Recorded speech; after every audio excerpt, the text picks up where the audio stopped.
Muy buenas a todos y bienvenidos a un nuevo episodio de The Hustle Podcast en el que hablamos de las limitaciones del nuevo CBA.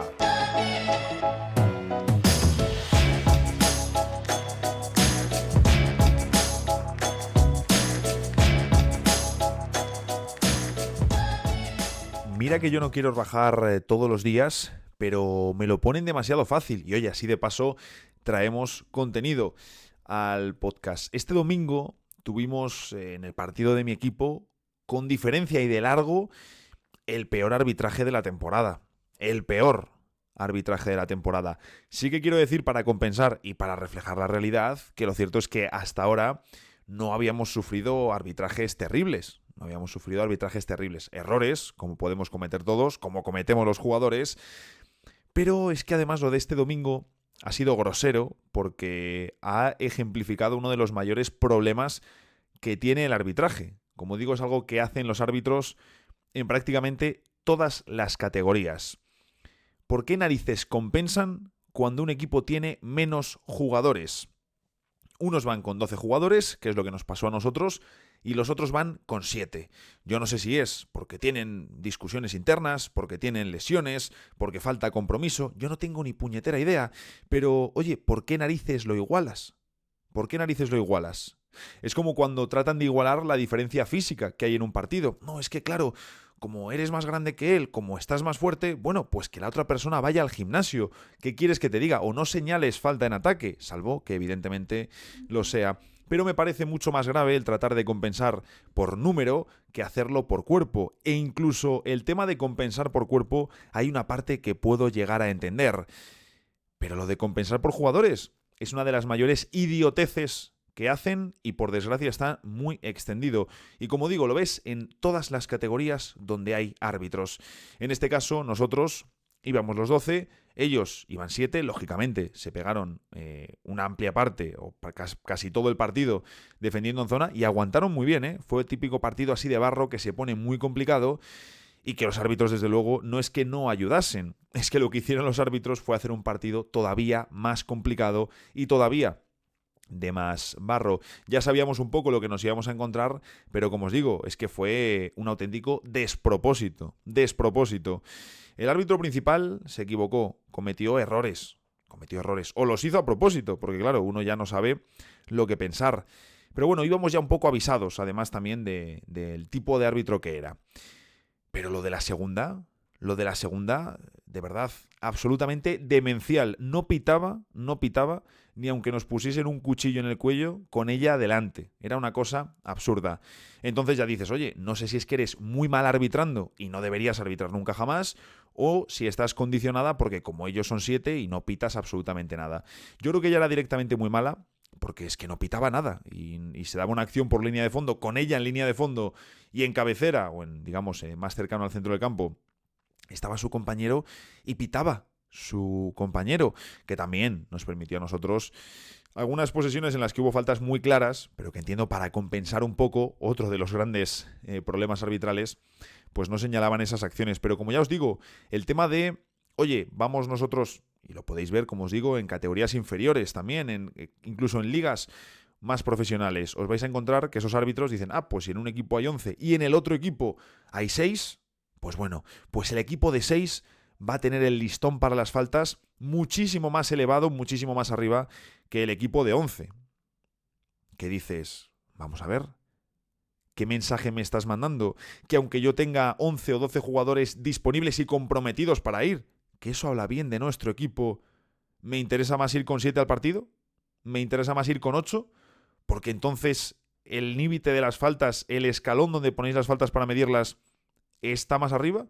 Y si me llevo 11 tíos, las faltas van a caer simplemente con mirar al rival. Pues hombre, esto es un problema. Pero como digo, es algo muy extendido y que hasta te justifican los árbitros. Pero bueno, en fin, conseguimos sacar el partido adelante, ya os digo, fue un despropósito. Y yo hay una parte, ojo, que yo entiendo que sean malos, porque nosotros también lo somos. De hecho, el partido a nivel general en cuanto a espectáculo de baloncesto, no podemos decir que fuese un show de baloncesto champán. Pero claro, mientras tú subes de categoría vas viendo cómo el nivel de juego sube, cómo el nivel de calidad, de técnica, de preparación, de físico va subiendo, los árbitros siguen cometiendo los mismos errores. Aunque claro, si es un error de planteamiento, no es cometer errores, es que lo estás planteando mal. Y por eso sigue funcionando mal el tema del arbitraje, aunque subas de categoría. Y por eso el tema, por ejemplo, de compensar. Oye, hemos pitado algo que no era, pues en 2 posesiones pitamos algo que no es para compensar a ese equipo al que originalmente le hemos hecho algo que estaba mal. Eso te lo encuentras con niños pequeños, con adultos, en la Euroliga, en la NBA, en FIBA, da absolutamente igual.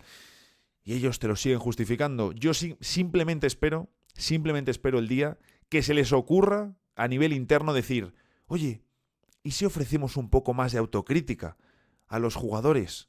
Lo mismo es una receta que hasta funciona, porque, y esto es algo que he hablado con entrenadores y compañeros, cuando tú le dices algo a un árbitro, bueno, y entender que las emociones son parte del juego.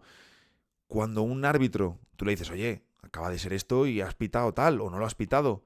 Cuando un árbitro se te acerca y te dice, oye, pues tienes toda la razón, creo que me la he comido. ¿Qué haces? ¿Qué le dices? No le vas a justiciar, no vas a pretender prenderle fuego en la hoguera, tampoco queremos eso. Pero el día que a nivel interno incluyan en el discurso más la autocrítica, pues oye, lo mismo habrá una relación más sana entre árbitros y jugadores. Ya os digo, y recalco que hasta ahora en la temporada el arbitraje no está siendo un problema. También en mi caso, que yo también tengo ahí un fuego interno con los colegiados, también en parte porque, claro, a los jugadores nos respetan bastante poco. No quiero que se convierta esto como en el mundo del fútbol, donde te encuentras a 5 animales rodeando al árbitro e insultándole y llamándole de todo, pero entre lo que vemos en el fútbol y lo que se imparte en el baloncesto, que hay árbitros que no te permiten ni siquiera hablar con ellos, que no permiten el diálogo, como decía el otro día, algunos se creen policías con silbato, pues hombre, hay un terreno medio, hay un campo que se puede explorar y donde seguro que con el diálogo se consiguen mejores resultados. Pero ya os digo que en muchas ocasiones creo que el error está en el planteamiento de base. Pero recalco eso. El arbitraje de este fin de semana ha sido absolutamente vergonzoso, ha sido un despropósito, con varias acciones que eran terribles, dicho por todo el equipo, no solo por mí, que ya sabéis que en general no me suelen caer bien los árbitros. Pero, oye, recalco que hasta ahora en la temporada, la verdad que los arbitrajes no estaban siendo protagonistas en los partidos y eso es siempre lo más importante que se le puede pedir a un árbitro. Estoy grabando el lunes por la tarde y tenemos una semana bien intensa por delante. De hecho, tenéis subido en el canal, lo subí este lunes, un vídeo muy chulo sobre Víctor Wembanyama. No extraje el audio, no subí el audio a Spotify. Podría haberlo hecho, la verdad. No caí en hacerlo, pero como no lo hice, aquellos que estéis escuchando el podcast en plataformas de reproducción de podcast, vaya, yo recomiendo encarecidamente el vídeo porque además me ha quedado muy bonito con los cortes y demás.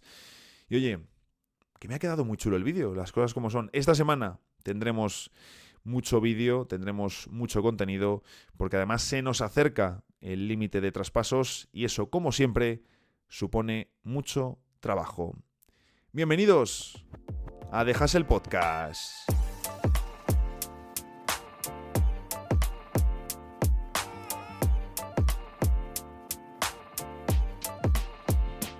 No tengo la estadística porque es una sensación mía, pero creo que en la 2024-2025 es la temporada en la que más informaciones sin sentido hemos visto publicarse en el entorno de traspasos y fichajes NBA. Y no me refiero solo a traducciones, aunque hoy precisamente he vuelto a ver otra, pero no me refiero a traducciones de creadores de contenido o periodistas españoles respecto a los medios ingleses, sino también a cómo periodistas y medios desde Estados Unidos publican informaciones que no tienen sentido respecto al nuevo CBA, respecto al nuevo convenio que firmaron la NBA y la Asociación de Jugadores. Un convenio mucho más restrictivo y que viene a marcar un antes y un después en la NBA.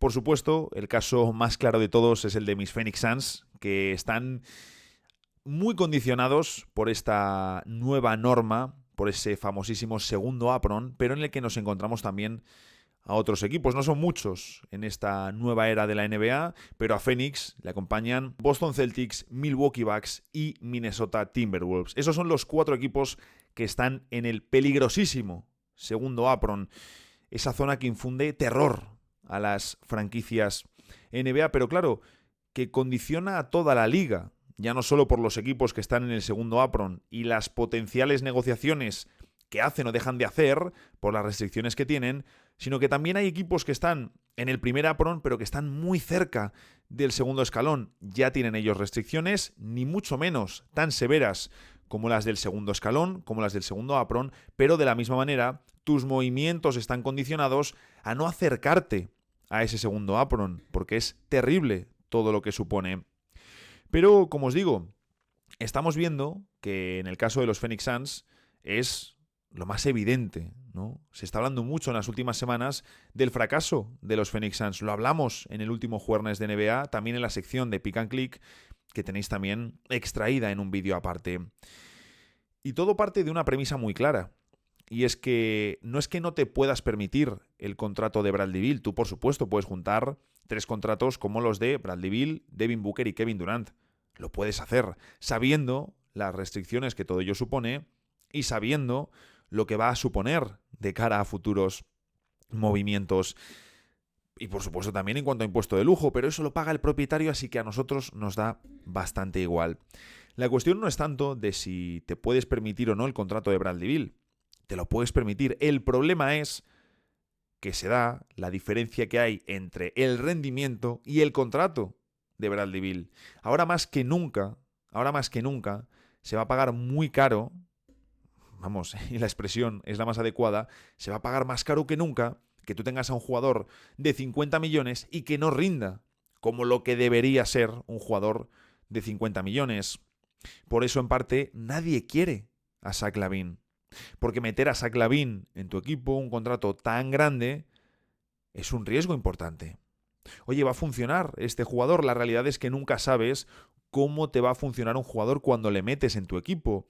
Pero claro, es más seguro irte, por ejemplo, a por un Karl Anthony Towns que por irte a por un Zach LaVine o irte a por un Bradley Beal. Evidentemente, hablamos de escalones distintos. Incluso alguno me decía, oye, pues si Phoenix puede mover a Bradley Beal por Zach LaVine, yo estaría encantado, te mejoraría mucho la situación, en parte porque cobra menos LaVine que Bradley Beal y por supuesto te ofrecería un rendimiento mucho más interesante y también creo más adaptable al lado de Booker sin por supuesto ser el encaje ideal. Pero como os decía, por eso lo de Beal es tan comprometido. Por eso nadie se lanza por Zach LaVine. Y como aquí os decía, hemos vuelto a ver errores de traducciones que, bueno, cada 2, 3, 4 semanas aparece la información de que los Lakers están negociando con Chicago Bulls para hacerse con Zach LaVine. Bueno, lo último que ha salido, nos informaban desde el Chicago Sun-Times hace unos días, de hecho creo que el artículo es del 11 de enero, si no me confundo, lo que nos vienen a indicar en ese artículo es que los Lakers negociaron con los Bulls, tuvieron negociaciones alrededor del traspaso de Zach LaVine, pero que las tuvieron, dicen, en la early season, es decir, no sabemos si antes de que empezase la temporada, si en las primeras semanas de temporada, pero básicamente lo que nos dijeron es que hubo esas negociaciones que no debieron ser demasiado avanzadas porque ambas franquicias vieron que no encajaban las piezas. Y lo cierto es que ahora, sin D'Angelo Russell en la ecuación, e importante, que no han vuelto a negociar Lakers y Bulls el traspaso de Zach LaVine, sino que lo negociaron a inicios de temporada, si entonces no encajaron las piezas, ahora, sin el salario de D'Angelo Russell por el medio, pues es muy difícil que se vaya a dar. Pero ¿qué ocurre? Que obviamente, con el contrato que tiene, pues algún equipo en algún momento aparecerá que se lleve a LaVine.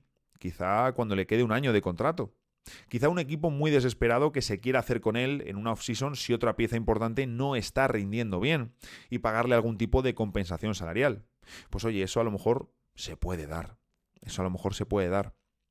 Pero los jugadores van a preferir todavía más, porque es una dinámica en la que ya estábamos en estos últimos años, van a preferir más que nunca el renovar con su equipo y luego pedir el traspaso.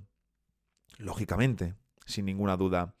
Claro, luego también está la dinámica que hemos comentado en alguna ocasión de que si yo renuevo con mi equipo, pero yo ya estoy pensando en no sé cuánto me quedará aquí, no me veo viviendo 5 o 4 años más en este equipo, en esta ciudad, en esta franquicia, si las cosas no cambian hacia el rumbo que yo quiero. Claro, si entonces luego acabo traspasado a un equipo, voy a desgastar los activos de esa franquicia. Esa es la realidad. Podríamos poner el caso de Kevin Durant y los Suns.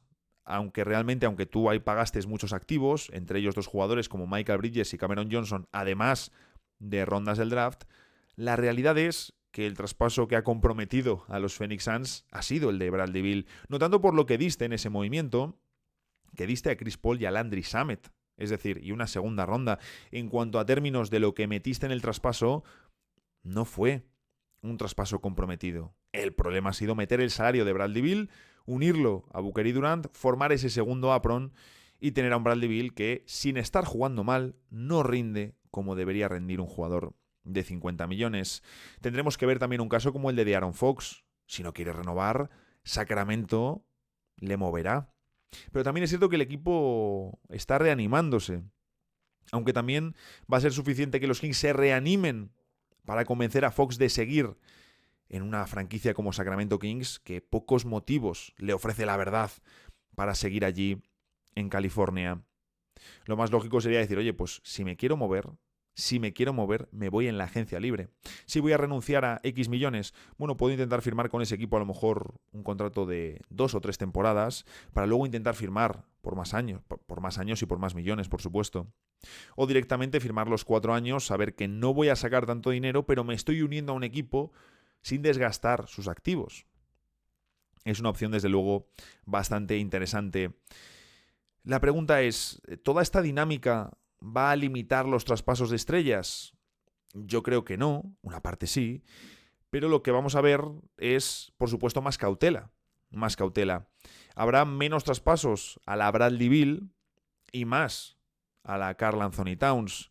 Por mucho que cobren salarios similares, los equipos no van a poder tomar riesgos tan a la ligera, porque tomar riesgos se vuelve mucho más caro en la NBA del nuevo CBA.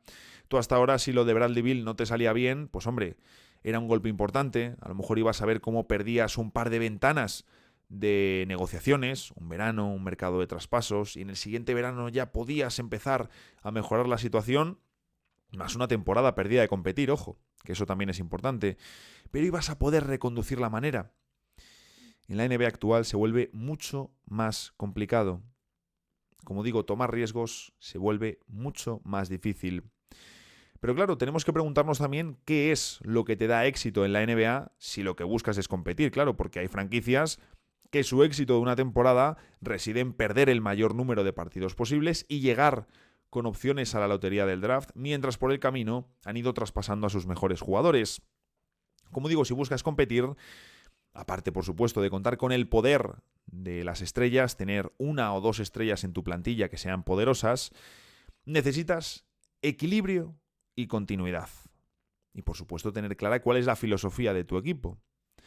Por eso, Atlanta ha conseguido un éxito al sacar a Dejounte Murray y centrarse en conseguir un enfoque de equilibrio para compensar y para ayudar y para fortalecer a Trae Young.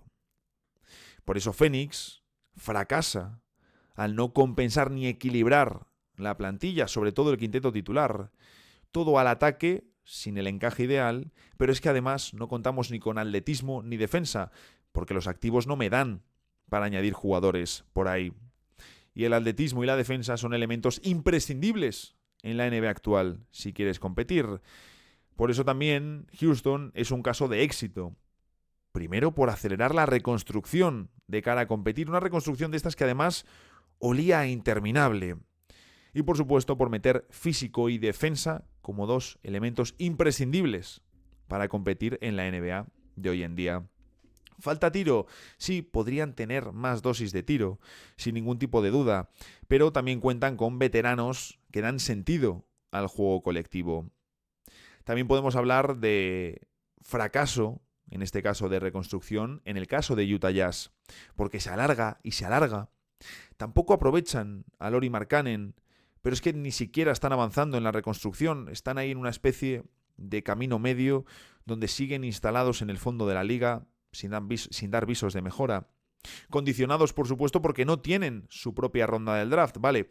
La tiene Oklahoma, pero está protegida. La recibirá Utah en 2025, sin ninguna duda, pero no pueden ir a competir tampoco. Ese es el problema.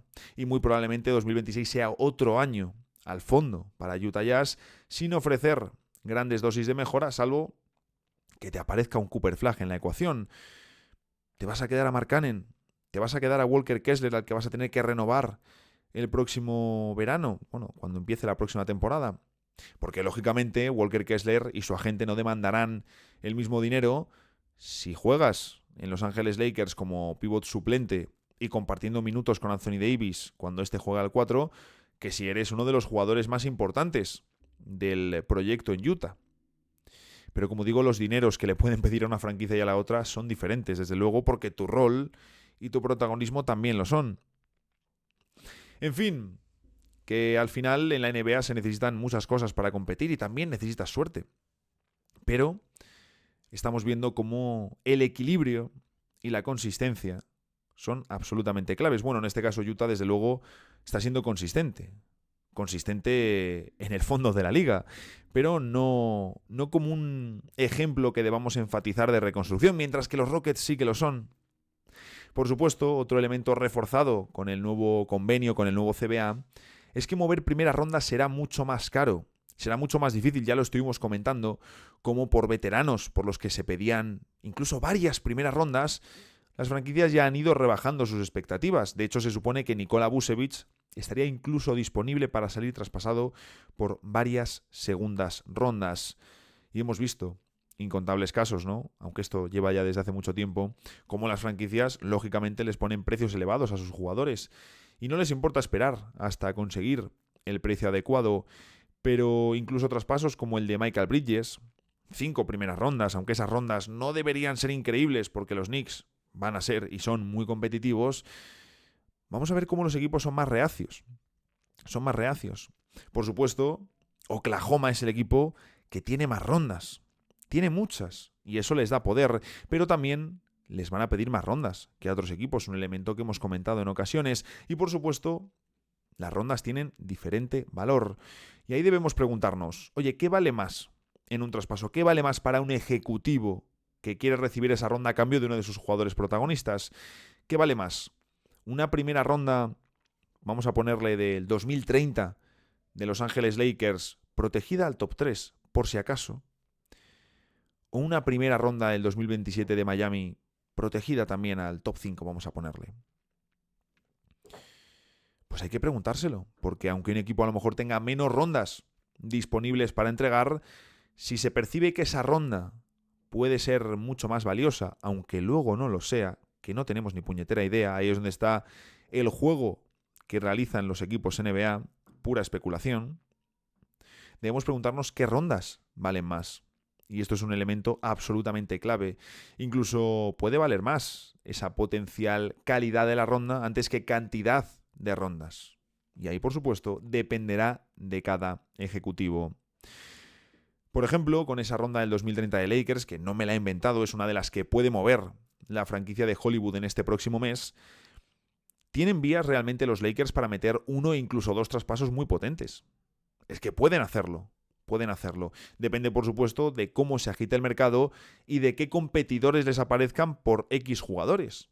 Pero es que meterlos, pueden meterlos. ¿Y qué ocurre? Ellos sí que tienen margen respecto al segundo apron. Están en el primero, no tienen demasiado margen, creo que son unos 3,5 millones, pero es que además el traspaso de D'Angelo Russell, como les ha ahorrado dinero, pues oye, han conseguido algo más de margen de cara a ese segundo apron, lo cual para ellos, por supuesto, es fantástico. Pero ¿qué ocurre? Que, por supuesto, los Lakers tienen las vías para los traspasos e incluso tienen la alternativa, porque imagínate, ellos pueden meter uno o dos buenos traspasos. Si meten otros dos traspasos, es decir, el de Dorian Finney-Smith y otros dos buenos movimientos, sería un deadline o en general unos meses y unas semanas de movimientos de los Lakers absolutamente increíbles. Pero si meten solo un traspaso, aún así luego pueden intentar tentar a algún veterano que se ha cortado, a algún jugador que aparezca en la agencia libre y que lo mismo no les da más de 15 minutos por partido o prácticamente ninguno de calidad, como fue el caso de Dinwiddie el año pasado. Pero como os decía en alguna ocasión, aparte de lo que puede sumar para tu equipo en la cancha, es el hecho de que el rival no le tenga en su plantilla. Imagínate que no firmas a Dinwiddie, le firma Denver Nuggets para el tramo final de temporada y de repente en ese equipo empieza a jugar como nunca. Y en la primera ronda en la que te enfrentas, que no ibas a ganar ni ganaste, de repente Dinwiddie te hace un hijo desde el banquillo. Pues te quedas con la cara pintada pensando, esa aportación la podría estar haciendo con nosotros.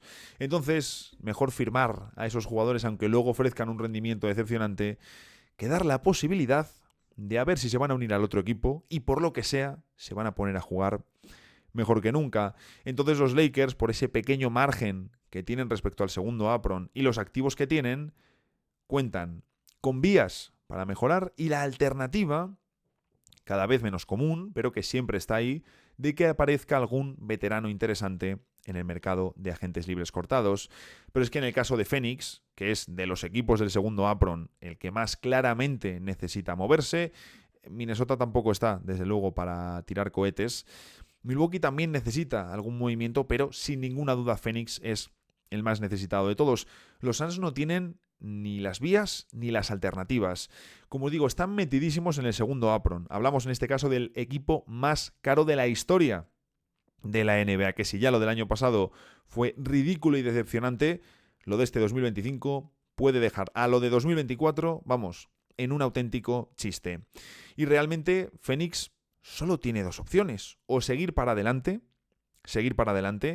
intentar, sea como sea, que es lo que está intentando la franquicia, mover a Bradley Beal por Jimmy Butler, que no es para nada sencillo.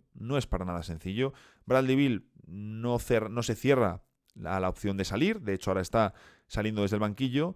Bradley Beal no se cierra esa opción, pero claro, le piden que rechace o que renuncie a esa cláusula antitraspaso que tiene. Él no quiere rechazar la cláusula antitraspaso, podría moverse a otro equipo conservando la cláusula, pero tiene que aceptar él el traspaso y tienen que encontrar un equipo dispuesto a llevarse a Bradley Beal, que este es el gran quid de la cuestión. Lo puedes hacer, pero no es para nada sencillo. Por supuesto, meterías a Jimmy Butler buscando que fuese, por supuesto, una pieza de mejor encaje al lado de Booker y Durant y que pueda ser él el líder que falta en esta franquicia. Y luego, algo que es también obligatorio, mover a Jusuf Nurkic. Se está hablando mucho en los últimos días de un traspaso por Nick Richards. Y desde luego que yo le veo un pivot ideal para contenders hoy en día con el nuevo CBA. En parte, un buen rendimiento que te puede ofrecer sin ser el mejor pivot de la liga, un buen rendimiento que te puede ofrecer unido a un salario de $5 millones. Eso es lo que buscas siendo un equipo actualmente del CBA. Es decir, o sigues e intentas hacer una vía de puerta grande o enfermería metiendo a Jimmy Butler en el proyecto, una cosa que sería automáticamente súper atractiva, incluso si sale mal, que ahí es muchas veces cuando hay más focos, o destruyes por completo. Intentas dar salida a Kevin Durant, ver si a Houston le puede convencer el llevarse a un KD veterano, pero oye, lo mismo te dicen que sí y puedes recuperar tus rondas de vuelta. Hablar con Devin Booker, plantearle, bueno, qué se puede hacer. Pero bueno, si das salida a Kevin Durant, lo mismo ya consigues encontrar mayor facilidad y no estás en el segundo apron. Por supuesto, dar salida a Jusuf Nurkic. Intentar ver si puedes levantar el valor de Bradley Beal para engañar a alguien a lo mejor en verano. No lo sé. Por supuesto, mover a los Tyus Jones, Monte Morris, Royce O'Neal, darles minutos a los jóvenes y conseguir alguna ronda de nivel medio. No te hablo de una primera alta ni de coña, pero una ronda de nivel medio, aunque sea un pick 35, un pick 30, alrededor de ahí, para intentar conseguir algún joven de estos que, pues como hiciste con Ryan Dunn y Oso y Godaro, algún joven que se escape del radar principal y que tú confíes en él para darle minutos la próxima temporada. Pero es que, como os decía, Lakers puede meter el traspaso y si hay cortes interesantes añadir algún veterano. Phoenix no lo puede hacer. Bueno, a ver, técnicamente sí, pero no pueden ofrecer más del mínimo de veterano. Entonces estás ahí un poco fastidiado de cara a las pujas. Tampoco, por ejemplo, el famoso desbloquear otra ronda cuando llegas al verano. Es una expresión que sobre todo vemos con el tema de Lakers, ¿no? De cara a conseguir una potencial estrella. En este caso, si los Lakers no mueven ninguna primera ronda en lo que queda de deadline, los Lakers tendrían otra primera ronda más en verano porque se desbloquearía la última, la del 7º año que puedes mover, la de dentro de 7 años, vaya.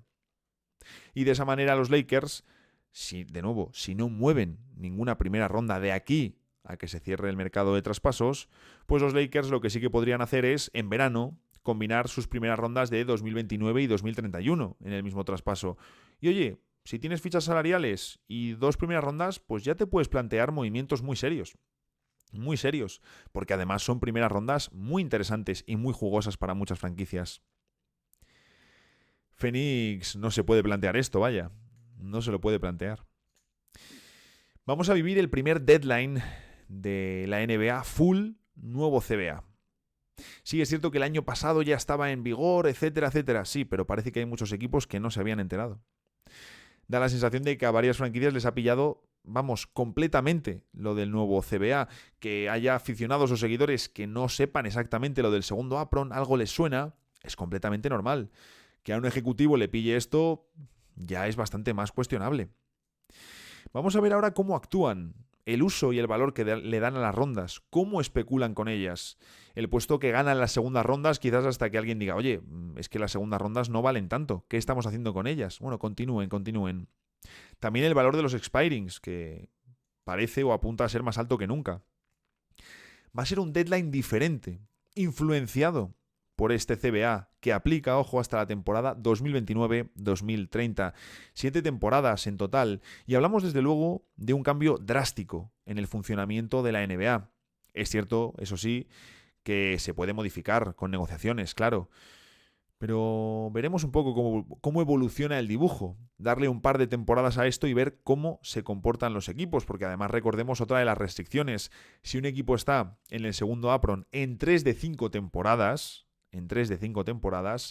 automáticamente, su primera ronda se convierte en el pick 30. Automáticamente. Vayan como vayan. En fin, que la forma de construir y mejorar el equipo, de modificar la plantilla, afecta a absolutamente todo. Faltaría más. La cultura y la forma de trabajar, el planteamiento de las selecciones del draft, cómo se utiliza a los entrenadores, qué tipo de entrenadores queremos y cómo van a trabajar. En el día a día, al final, por supuesto en traspasos y fichajes, y también en el enfoque de los ejecutivos. De nuevo, tomar riesgos se vuelve más caro que nunca. En fin, queda poquito para el deadline. Como os decía al principio, nos ponemos el mono de trabajo para este mercado de traspasos y para ver cómo afecta este nuevo y restrictivo CBA.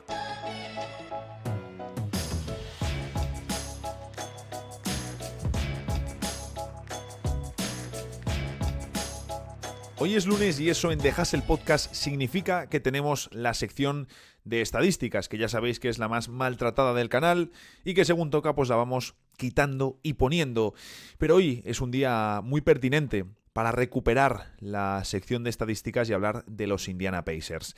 En varias ocasiones a lo largo de esta temporada hemos hablado de cómo si hay equipos al igual que los Pelicans, que se han visto claramente afectados por las lesiones, otro como Indiana nos daba la sensación de haber perdido su poder respecto a la temporada anterior, teniendo la misma plantilla, incluso jugadores que no estuvieron en esos fascinantes playoffs, sobre todo el caso de Benedict Mathurin. También podemos contar también a Jarras Walker, pero bueno, es un jugador más joven que está entrando muy bien este año y la pasada temporada no estaba en plantilla. Pues bien, estos Indiana Pacers que estaban siendo una de las notas agrias de la temporada, después, como os digo, de realmente ser un equipo muy disfrutón en los pasados playoffs. Pues bien, la historia está cambiando y aquí también hay un componente importante de salud. De hecho, uno de los focos principales está, por supuesto, en Tyrese Haliburton. Os voy a dar unos datos, porque estamos en la sección de estadísticas y datos, sobre la resurrección de Indiana Pacers. El pasado 8 de diciembre llegaron a su punto más bajo de la temporada cuando pierden contra Charlotte Hornets por 109 a 113. En ese momento se percibía, se intuía, se sentía una situación fea. Fea porque, como os decía, es mismo entrenador, mismo equipo, una plantilla joven que tiene su identidad muy clara y definida y que de repente empieza la nueva temporada cuando le has soltado un contrato por el máximo a Pascal Siakam, cuando le has soltado un contrato por el máximo a Tyrese Haliburton, cuando tienes que encarar la renovación de una pieza fundamental como Miles Turner, y el equipo parece que lo han cambiado. Parece que el equipo es otro. Pues bien, hasta ese 8 de diciembre, Indiana iba con un récord de 10 victorias y 15 derrotas. En el puesto 21º de la NBA, es decir, entre los 10 peores equipos de la liga, cuando lo que esperábamos de estos Pacers era precisamente lo contrario, que se certificasen como uno de los mejores de la conferencia este. Tratar de pelear junto con Orlando el puesto de ver qué equipo joven le disputa a los grandes equipos de la conferencia las posiciones más top de la clasificación. De hecho, es que podíamos hasta decir, bueno, si tenemos a Boston, a Cleveland, a Milwaukee, a Nueva York y a Filadelfia, vamos a ver quién de Orlando y de Indiana se queda fuera de los puestos de acceso directos a playoffs y quién de ellos tiene que pasar por el play-in. Pero menos mal que de momento nos estamos encontrando a unos Philadelphia 76ers que están permitiendo un hueco libre de playoffs con el que no se contaba. Y es cierto que van escalando, hombre, ya no son el último clasificado de la conferencia este, ya han conseguido levantarse un poco, pero no terminan de coger buenas sensaciones ni buenos resultados, y yo aquí ya en alguna ocasión he comentado que no me gusta nada cómo juegan y que esperaba algo más de un Nick Nurse, bueno, aquí lo pronuncio como me da la gana, un entrenador que estaba haciendo o que hizo un fantástico trabajo en Toronto Raptors. En fin, como os digo, Charlotte Hornets hasta el 8 de diciembre era un equipo que estaba, bueno, entre las peores defensas de la liga, puesto número 24, y resumiría su defensa simplemente en ser endebles, un equipo ante el que el rival conseguía buenos tiros y elevados porcentajes, y que además también estaban sacando una cuota muy importante de rebotes ofensivos, mucha dependencia ahí de Miles Turner y de Pascal Siakam para cerrar el aro, incluso con ellos en cancha, en ocasiones el equipo de Indiana bastante endeble. Pero lo preocupante, además de una defensa de las peores de la liga, es que en ataque habían perdido ese punto de ser un equipo de élite. Hemos comentado en varias ocasiones cómo no tenían el ataque más táctico, rico y detallado del mundo, pero sí que tenían un ataque muy claro con varias ideas simples y efectivas que encajaban muy bien con los jugadores que tenían y que metían al rival en una especie de ritmo en el que Indiana siempre conseguía ganar. Pues en ese tramo inicial de temporada, los Pacers se situaban como el 19º mejor ataque, lejísimos de lo que deberían estar, como lo que esperamos de ellos, uno de los mejores ataques de la liga. Y es llamativo porque estaban en esa pobre posición, siendo el 8º mejor equipo en cuanto a acierto de tiro al aro. Que dices, oye, ¿qué estaba pasando? Bueno, pues un equipo que, en parte porque tira mucho de tres, le estábamos viendo también incluso pisar la pintura menos de lo que deberían. También para conseguir buenos triples necesitas pisar la pintura.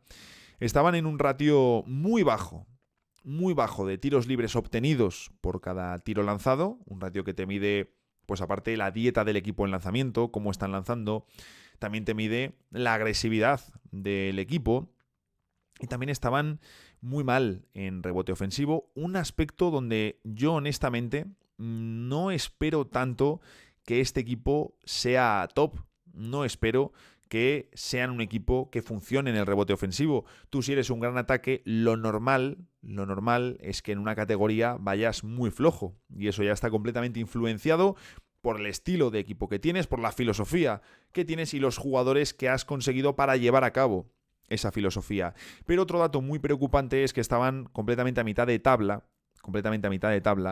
en el porcentaje de pérdidas. Y un equipo como Indiana, al que le gusta correr, al que le gusta jugar rápido, al que le gusta tirar mucho de tres, pues hombre, llevar un porcentaje de pérdidas elevado te va a comprometer bastante. Es decir, que al final solo estaban haciéndolo bien en un aspecto del ataque.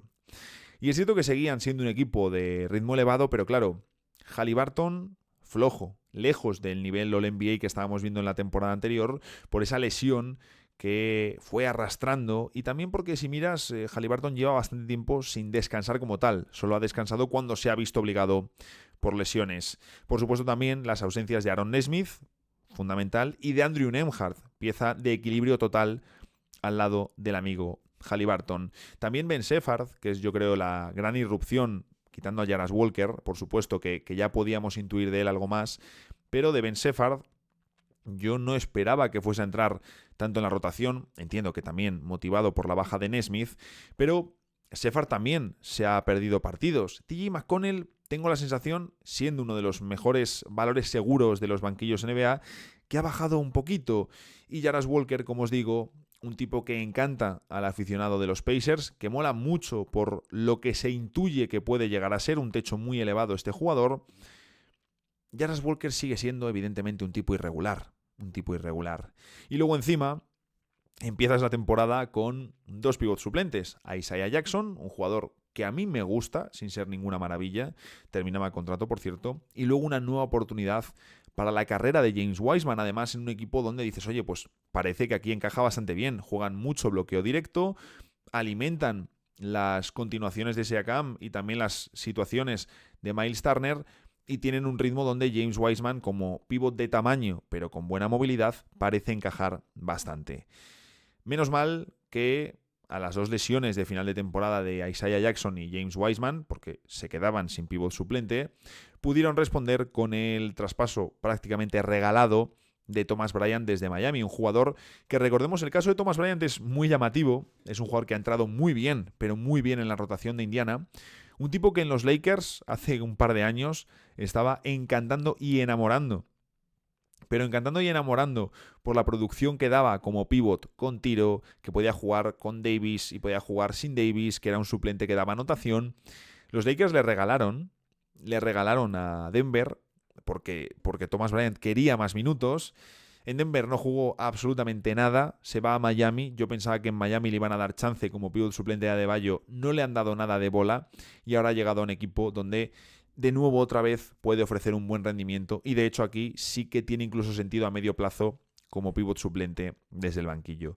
Pues bien, hasta el 8 de diciembre, una situación muy compleja en Indiana, pero ahí están unos cuantos días sin jugar, vuelven a jugar el 13, ganan a Philadelphia 76ers y desde entonces, en este tramo, solo Cleveland y Oklahoma tienen mejor récord. Indiana está 12-3, un 80% de victorias, tercer mejor equipo de la NBA durante el último mes. Y podéis decir, oye, pues lo mismo han ganado más porque están jugando contra rivales más flojitos. Bueno, es cierto que han ganado un par de veces a Phoenix, que ahora mismo es un equipo malo.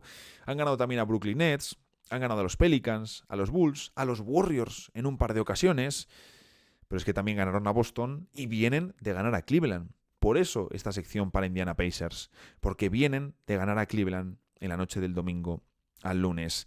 Y es cierto que evidentemente hundirse en la conferencia este no es lo mismo que hundirse en la conferencia oeste, porque cuando grabo, Indiana se sitúa en la quinta plaza de la conferencia y, como os decía, están metidos de lleno en la batalla por colarse en el top 4, sobre todo en esa última posición. Queda mucha temporada, pero están sobre todo amenazando a Orlando Magic y a New York Knicks. Llamando a la puerta, los Pacers, porque todavía les falta por recuperar jugadores y el propio Haliburton se ha lesionado en este partido contra Cleveland. Creo que no llega a disputar ni siquiera 20 minutos.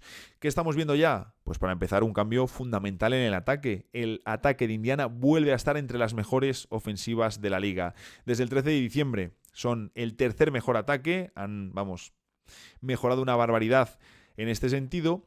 Y claro, dices, oye, ya eran un buen equipo en lo que venía siendo meter la pelotita en el aro, porque tienen jugadores para ello, tienen calidad para ello y además una nómina muy repartida de jugadores, tienen muchas opciones para anotar, pero lo que estamos viendo es que han subido en la clasificación de tiro efectivo porque el equipo ha mejorado en otros aspectos y eso también ha permitido elevar el acierto. Y por supuesto, donde señalaba antes, donde ponía el foco en el tema de las pérdidas, es que han pasado de ser un equipo de nivel medio, que eso con su estilo problemático, a ser el equipo que mejor cuida el balón en la NBA durante el último mes, el equipo que menos porcentajes de pérdidas tiene. En el tema de tiros libres y en el rebote siguen mal, pero es que ahí no espero una gran mejora, sinceramente. Sobre todo tienen que cuidar el balón, que es algo fundamental. Y luego, claro, hemos visto un equipo con más salud, que esto es fundamental, un equipo con más agresividad y un equipo que ha mejorado muchísimo su defensa. Estamos viendo un antes y un después de forma radical. Ellos mismos han contado cómo recuperar a varios jugadores que estaban entre algodones, recuperar a jugadores fundamentales que le dan equilibrio al equipo y también que permiten aumentar la agresividad, les ha hecho ganar algunos partidos que les han ido permitiendo mejorar y mejorar y mejorar su confianza, porque han pasado de ser una de las 10 peores defensas de la liga, que en el último mes son la 9ª mejor defensa de la competición. Están mucho peor, es curioso porque si haces el análisis estadístico, están peor en categorías en las que estaban muy bien. Por ejemplo, las pérdidas del rival era prácticamente lo único en lo que estaban destacando a nivel defensivo. Ahí han caído, pero lo que estamos viendo es que están mucho mejor en aspectos que son fundamentales para ellos, partiendo principalmente desde el rebote defensivo, donde estaban teniendo un agujero enorme. Y ahí vuelven a situarse entre los mejores equipos de la competición y en general están permitiendo un acierto en tiro mucho más bajo a los rivales. Curioso también porque le bajan mucho el ritmo también a los rivales y esto es algo muy importante. Buscan ritmo elevado en ataque, bajar el ritmo al rival en defensa, provocar el peor tiro posible y bajar el acierto todo lo posible. No vamos a ver el equipo que trabaja ahora tanto en ser agresivo en pérdidas o en taponar, sino en provocar malos tiros, bajar el ritmo del rival y recuperar el rebote rápido para salir ellos y así disparados al contraataque. ¿Dónde sitúo las claves? Hombre, por supuesto hemos visto a un mejor Tyrese Haliburton durante el último mes y creo que ha vuelto como el punto ideal entre él y Andrew Nembhard. Y esa es un poco la segunda clave, recuperar jugadores de equilibrio y que puedan pillar ritmo, porque Nembhard ha estado atravesando diferentes problemas de lesiones. Y al final es cierto que Haliburton es el mejor tirador del equipo, pero también es el mejor pasador. Entonces te interesa repartir ese playmaking entre él y Nembhard, sabiendo que además las defensas plantean escenarios donde poner a Haliburton en escenarios más comprometidos. Y ahí se nota mucho que hemos visto a un Haliburton más agresivo durante las últimas semanas. Él mismo ha contado cómo recuperar la salud ha sido clave. Simplemente se trata de llegar a la pintura y ser más agresivo. Además he estado cuidando la pelota últimamente, fundamental esto, pero sobre todo he estado yendo al aro y volviéndome más agresivo. Los números no mienten. Cuanto más tiempo estoy en la pintura, más partidos ganamos. En realidad se trata de ser más agresivo, poner los dos pies en la pintura y, como digo, jugar más duro. Esto abre todo el campo para mí y abre todo el campo para los demás. Completamente cierto y se ha notado un Haliburton más agresivo, no buscando solo el triple como primer recurso y sino el pase, sino intentando llegar de verdad a la pintura y agitar a la defensa rival. Ha vuelto a lesionarse, como digo, en el muslo contra los Cavs. Se espera que le den descanso hasta el partido de París, porque además su lesión ha sido otra vez en el muslo y, como digo, no deben precipitarse con él.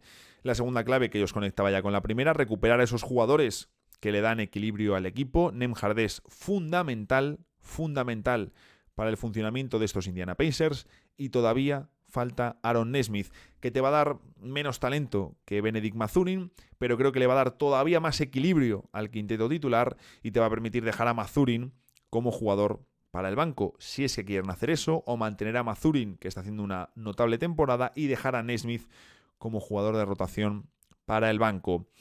Tercer lugar, algo que no ha bajado en toda la temporada ha sido Pascal Siakam, como base de la consistencia, temporadón el suyo en Indiana. Y por supuesto también Miles Turner, un jugador que es el ancla defensiva de este equipo, que ha perdido tiros también con la llegada de Siakam, pero que su impacto es más importante que nunca. Y lo cierto es que con la vuelta de un Nembhard sano, estamos viendo un quinteto titular que durante el último mes ha vuelto a rendir mucho mejor. Y si además tienes uno de los bancos más variados y con más ritmo y con mayor aportación de toda la liga, como puede ser el de Indiana, pues te encuentras a un equipo que es capaz de frenar a los Cavaliers desde el trabajo defensivo. En fin, que me alegro mucho de que estos Pacers vuelvan. Vamos a darles también las próximas semanas para ver cómo funcionan y además muchos ponen el foco también en si este equipo va a realizar o no algún traspaso importante en el deadline. Se habla, por supuesto, como muchos equipos, de interés en Cameron Johnson, pero sí que es cierto que estos Pacers llevan tiempo persiguiendo una mejora en el alero, hacerse con un alero más físico. Entiendo que eso supondría mover a Aaron Nesmith, que a Mathurin se lo quieren quedar, o lo mismo nos sorprenden y quieren dar puerta a Mathurin si no están convencidos de pagarle. En fin, que si quieren pueden ejecutar el movimiento de Cam Johnson y activos tienen. Os recuerdo que este jueves, como todos los jueves, tenemos Jueves de NBA a las 7. Os espero en el canal de YouTube para comentar un poquito lo que nos ha dejado, pues lo que nos deje esta semana en la NBA, pero por supuesto lo comentaremos también en el próximo episodio. A disfrutar mucho de la semana y, como digo, nos vemos el jueves en el próximo episodio de The Hustle Podcast.